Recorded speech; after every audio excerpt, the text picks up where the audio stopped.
जड़े साधारण राजनेता नथिले मोहन भाई आम समस्त को राजनीतिर प्राथमिक श्रेणी रे हाथ धरिकी चलाउथिबा जड़े मनीष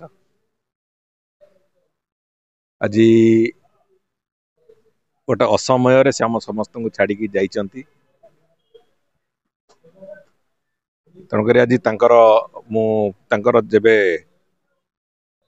एकादश थिला जो वर्ष से वर्ष मु चंडीखोल रे थिली से गोटे कार्यक्रम रे तांकरी कार्यक्रम रे गत वर्ष मते आउ श्रद्धांजलि अर्पण करिवार सुजोग मिली नथला किंतु ए वर्ष मोर सौभाग्य स्मृति कमिटी तरफ मन पकईचंती एवं मु आसिकी तांको श्रद्धांजलि अर्पण करिवार सौभाग्य मिलला मते। एवं द्वितीय कथा होची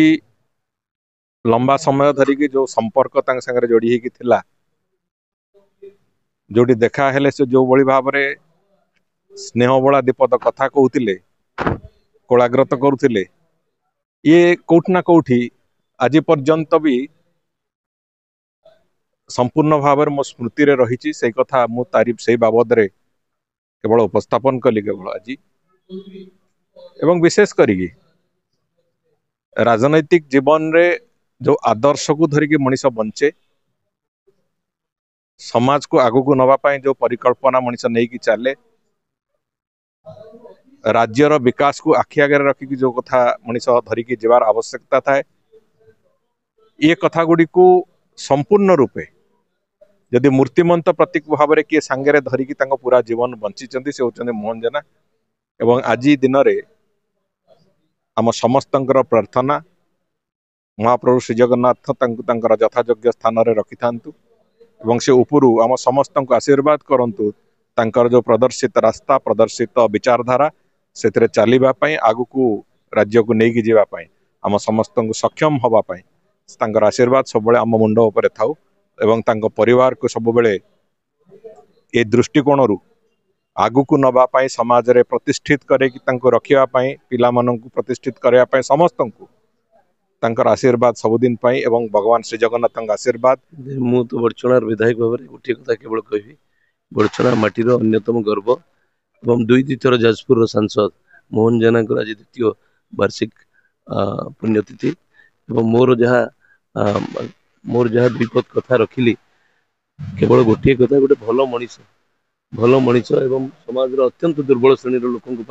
जहाँ जीवन जाक जे लड़े निरंतर करी कथा कही प्रथम थर जड़े लोक सांसद साधारण लोक सांसद बोली जी साधारण लोक पाखे छाप छाड़ी जाइए आम जीवन के सांसद को देखुना प्रथम थर मोहन जेना सांसद है गाँ गाँव में लोक मैंने सांसद को पाखे पाइबे एवं अनुभव कले जे आम भर जड़े सांसद होती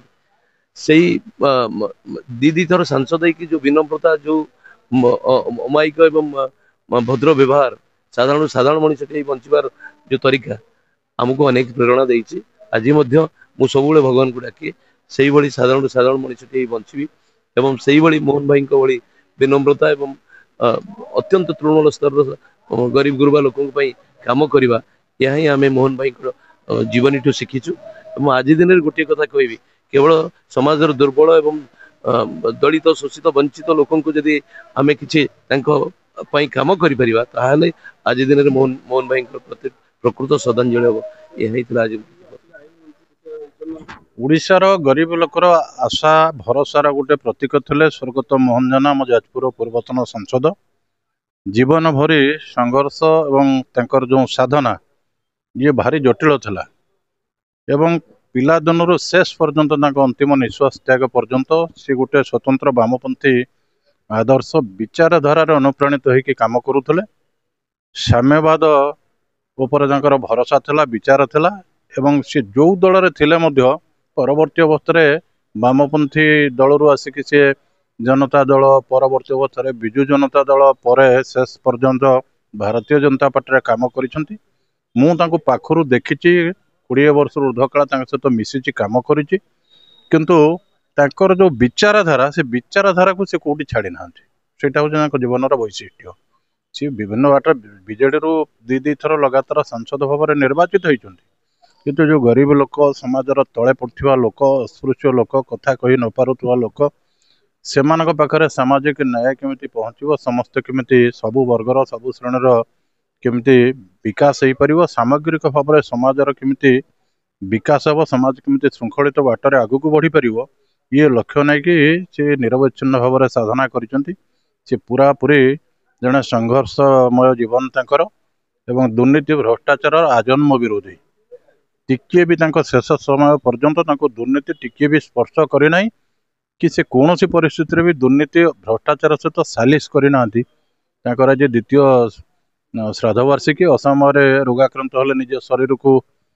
ଅବହେଳା କଲେ, ଏ ସଂଘର୍ଷ ଭିତରେ ସମୟ କଟିଗଲା, ପର ଅବସ୍ଥାରେ ତାଙ୍କର ଆକସ୍ମିକ ଦେହାନ୍ତ ହେଲା, ଅସମୟରେ ଦେହାନ୍ତ ହେଲା। ଆଜି ଦ୍ୱିତୀୟ ବର୍ଷର ଶ୍ରାଦ୍ଧ ଉତ୍ସବ ଏବଂ ସେଇ ଆମ ମାଟିର ଗର୍ବ, ଯାଜପୁର ସ୍ୱାଭିମାନ, ଆମର ପୂର୍ବତନ ସାଂସଦ, ଆମର ଭାଇ, ଆମର ଆଦର୍ଶ ବିଚାର, ସେ ଆମର ମାର୍ଗଦର୍ଶକ, ତାଙ୍କ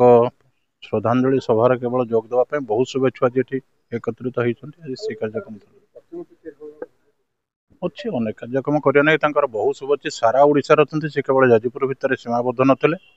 ଓଡ଼ିଶାର କୋଣ ଅନୁକୋଣରେ ମୋହନଯାନକୁ ଜାଣିଥିବା, ଭଲ ପାଉଥିବା ଲୋକ ବହୁତ ଅଛନ୍ତି। ଆଜି ବି ଦେଖିଲେଣି କୋଉଠି ଶ୍ରଦ୍ଧାଞ୍ଜଳି ସଭାରେ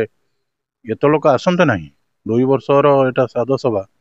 ଏବେ ପର୍ଯ୍ୟନ୍ତ ହଲ୍ ଫାଙ୍କା ହେଇନାହିଁ, ଲୋକ ଅଛନ୍ତି।